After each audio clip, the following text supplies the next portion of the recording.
JavaScript es uno de los lenguajes más utilizados hoy en día, ya no tan solo por la web, porque ya de por sí con la web ocupa muchísimo campo, sino que también se ha estado expandiendo en otras muchísimas áreas, como por ejemplo el desarrollo de aplicaciones móviles, el desarrollo de aplicaciones para escritorio, para IoT, videojuegos, inteligencia artificial y en fin un buen de cosas. Esto ha hecho que se haya expandido muchísimo y sea uno de los lenguajes más importantes hoy en día. Entonces yo creo que aprender sobre JavaScript es muy importante, pero no tan solo la sintaxis, el lenguaje en sí, sino que cómo funciona desde adentro. Y es por eso que hoy quise traer este video para que entiendas un poco mejor cómo funciona desde dentro del navegador, que es donde generalmente lo vemos. Y esto nos puede ayudar a elevar un poquito nuestra capacidad de conocimiento sobre JavaScript, al igual de que nos puede ayudar a hacer algunas cosas muy interesantes conociendo estas cosas, que te explicaré un ejemplo al final de este video. Así que si te interesa, pues quédate en este video y vamos a ver cómo funciona JavaScript en el navegador.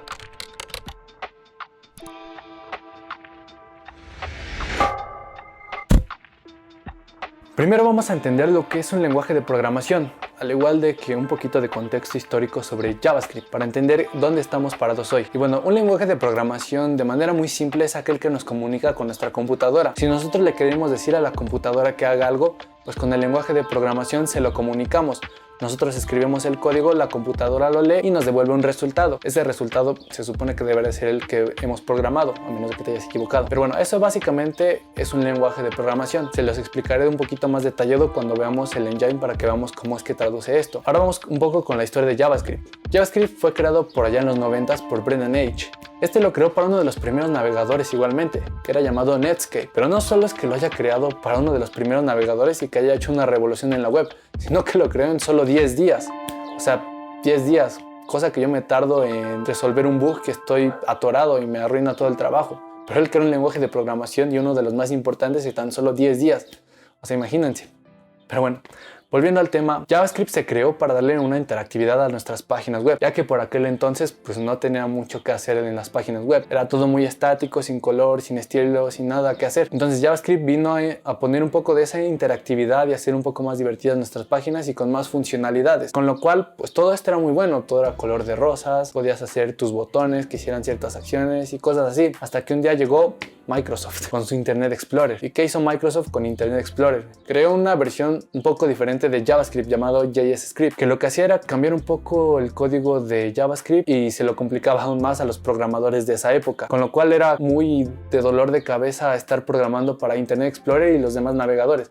Casi que tenías que programar para cada navegador para que funcionaran todos, no como que ya funcionan todo prácticamente. Así que después de muchos dolores de cabeza de los desarrolladores y muchos corajes que hicieron, un comité llegó y lo que hizo fue juntar una serie de reglas y poner un orden a todo esto. Esto le llamaron ECMAScript, que si ya saben de JavaScript ya sabrán qué es ECMAScript, que son una serie de reglas para darle un orden a JavaScript para que tengamos lo que tenemos hoy, que no esté todo revuelto y que todos sus navegadores tengan su chile, mole y pozole, sino que ya todo tenga un sustento y una base para que podamos programar. Y aquí es donde verdaderamente comienza el JavaScript que conocemos hoy en día. Todo lo que vemos hoy fue fruto de muchísimos años de estar juntando reglas y reglas para tener lo que tenemos hoy. Pero bueno, una vez llegado a hoy en día, ahora sí vamos a explicar un poquito de cómo funcionan los navegadores para correr este código de JavaScript, para que podamos visualizar todo lo que vemos. Para empezar, vamos a decir que JavaScript es un lenguaje interpretado. ¿Esto qué quiere decir? Quiere decir que a diferencia de los lenguajes compilados como lo son Java, en donde primero se compila todo el código y luego se ejecuta, en los lenguajes interpretados por el otro lado tenemos que se va ejecutando en tiempo real, digámoslo así. Es por eso que los navegadores tienen algo llamado JIT. JIT significa Just in Time Compiler o compilador en tiempo real. Esto lo que hace es compilar, como dice su nombre, en tiempo real el código mientras se va leyendo, no todo y luego ejecutarlo como ya dije con Java. Y bueno, aquí toqué un tema muy importante. Todos estos navegadores tienen algo que se llama engine. El engine, traducido al español, literalmente es motor. Este motor lo que hace es tomar nuestro código, transformarlo y luego sacamos el producto que ya es el código de máquina que entiende nuestra computadora. Que el código de máquina pues son unos y ceros, que si ya saben, uno es para el paso de corriente y el cero para el no paso de corriente. Entonces vamos a entrañar un poquito más sobre el motor. Estos motores que traen los navegadores lo que hacen primeramente es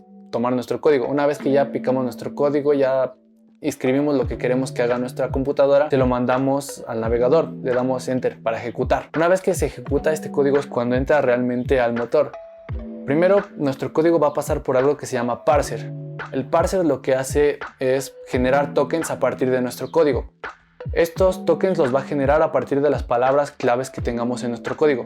Por ejemplo, si tenemos una función, la palabra function la va a tomar como un token. Este token lo va a ir ordenando en algo que explicaré después. Pero entonces va tomando todas estas palabras claves y los va formando en tokens. Entonces ya tenemos todos nuestros tokens, ya tenemos todos nuestros bloques de tokens. Una vez que ya tenemos todo esto, ahora pasamos a algo que se llama AST. El AST significa Abstract Syntax Tree. Este Abstract Syntax Tree lo que hace es ordenar todos estos tokens que nos generó nuestro código a partir del parser. Entonces los toma todos y los ordena. Forma un grafo con forma de árbol. Se van ramificando nuestros tokens. Primero tiene el que tiene más jerarquía, que por ejemplo, si en una función, pues el que tiene más jerarquía es function.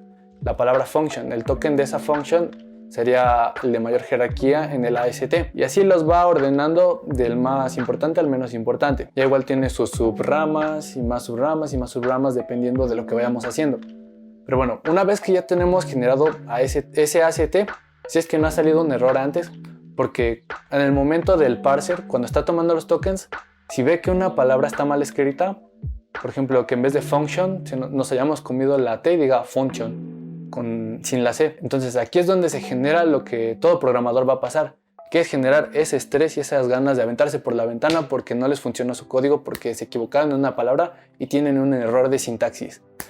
Entonces, una vez que ya arreglamos esto, ya pasó por el AST, ahora sí pasamos a la siguiente fase del navegador. Esta siguiente fase se llama intérprete. Este intérprete, si ya te lo puedes imaginar, lo que hace es ahora sí transformar ese código en bytecode. Todos esos tokens, ese AST más bien, lo transforma en bytecode. El AST lo transforma en bytecode. El bytecode es un lenguaje de muy bajo nivel, parecido a Assembly. Entonces ya lo tiene aquí en bytecode, ya lo tiene ordenadito en el AST y ya lo pasó a bytecode. Una vez que ya lo tiene transformado a bytecode, ese intérprete, ahora pasa por otra fase. Esta fase se llama Optimizing Compiler. Esta ya es la última. El Optimizing Compiler lo que hace es tomar todo ese bytecode, quitar todo lo que no necesita, optimizar nuestro código. Todo lo que no necesitamos lo quita. Entonces, una vez que ya anotó todo lo que no necesitamos y lo quita, ahora sí lo pasa al lenguaje de máquina. Lo pasa a unos y ceros, lo que va a entender nuestra computadora. Y ya, eso sería todo el proceso del engine de nuestros navegadores. Tiene unos pasitos intermedios, pero básicamente así es como funciona el engine desde adentro. Y las cosas un poquito más importantes que nos interesan conocer para que te explique al final qué puedes hacer con esto. Pero bueno, vamos a dar un pequeño repaso para que se te quede un poquito más en la cabeza de cómo funciona el engine. Entonces, lo que hacemos primero pues es escribir nuestro código. Este código va a pasar por nuestro motor del navegador. Entonces lo que hace el código primero en el motor es pasar por el parser, que genera los tokens a partir de las palabras de nuestro código. Una vez que ya tiene parseado ese código en tokens, lo pasa al AST, el Abstract Syntax Tree, en donde va a acomodar todos esos tokens de manera jerárquica, en un grafo de forma de árbol. Una vez que ya los tiene acomodados, ahora va a pasar al intérprete. Ese grafo lo va a transformar en bytecode. El bytecode es un lenguaje de muy bajo nivel parecido a Assembly. Una vez que tenemos este código en bytecode, ahora va a pasar por el Optimizing Compiler, que lo que hace es quitar todo lo que no necesitamos y pasarlo ahora hacia el lenguaje de máquina, obteniendo así nuestro resultado que debimos de haber programado, si no nos saltó ningún error, claro. Bueno, así es como básicamente funciona el motor de los navegadores para que entiendan nuestro código de JavaScript. Y tú me preguntarás, ¿pero para qué me sirve conocer esto? Bueno, aquí es donde te quiero explicar algo que a mí me voló la cabeza cuando lo vi por primera vez, que es crear un linter. Si no sabes lo que es un linter es aquel que nos acomoda el código. No sé si han visto, por ejemplo, si tienen un editor de código que le dan clic derecho y formatear código, y automáticamente todo se genera limpiecito, con la indentación y todo. Si te falta un punto y coma lo pone, o cuando te marca un error, ahí entra el linter. Son como pequeñas reglas que le damos a nuestro código para que veamos si está bien o mal. Entonces con todo esto podemos hacer un linter, que es muy interesante, más precisamente con el AST, con el Abstract Syntax Tree. Pero para no hacerlos tantos bolas, mejor les voy a mostrar un ejemplo de cómo es que vamos a hacer esto. Entonces aquí, como podemos ver, aquí tenemos 4 ventanas. Esto es una página web que nos permite explorar en el AST, en el Abstract Syntax Tree. Entonces aquí tenemos como se vería el Abstract Syntax Tree. Aquí tenemos el output, la salida de nuestro código. Aquí tenemos las reglas que le vamos a poner a nuestro código. Y aquí tenemos el código en sí. Entonces yo lo que hice fue ponerle unas ciertas reglas para que en caso de que una constante tuviera minúsculas diera un error, ya que las constantes deberían ir en mayúsculas por buenas prácticas más que nada. Entonces, como podemos ver aquí, yo las tengo en minúsculas. Y lo que hace esta regla al final es arreglar este error. Entonces me lo pasa a mayúsculas. Si nosotros quitamos este fix, el que arregla nuestro código, lo que va a hacer es darnos el error. El error dice la constante no está en mayúsculas. Y como podemos ver, pues no está en mayúsculas y nos dice a partir de cuál estamos teniendo este error. Entonces todo esto se hace con nuestro código de aquí abajo, todo con JavaScript. Por ejemplo, si le cambiamos aquí de upper a lower para que fuera en minúsculas, no saldría todo correcto, porque pues está en minúsculas. Pero por el contrario, pues como vemos, debe de estar en mayúsculas para que se nos arregle nuestro error. Y bueno, esto es lo que puedes hacer con el AST.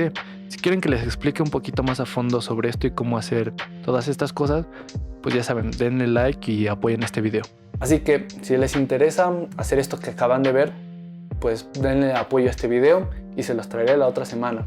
Yo sé que pues apenas voy empezando y no tengo casi nada de suscriptores, pero al menos un like, ¿no?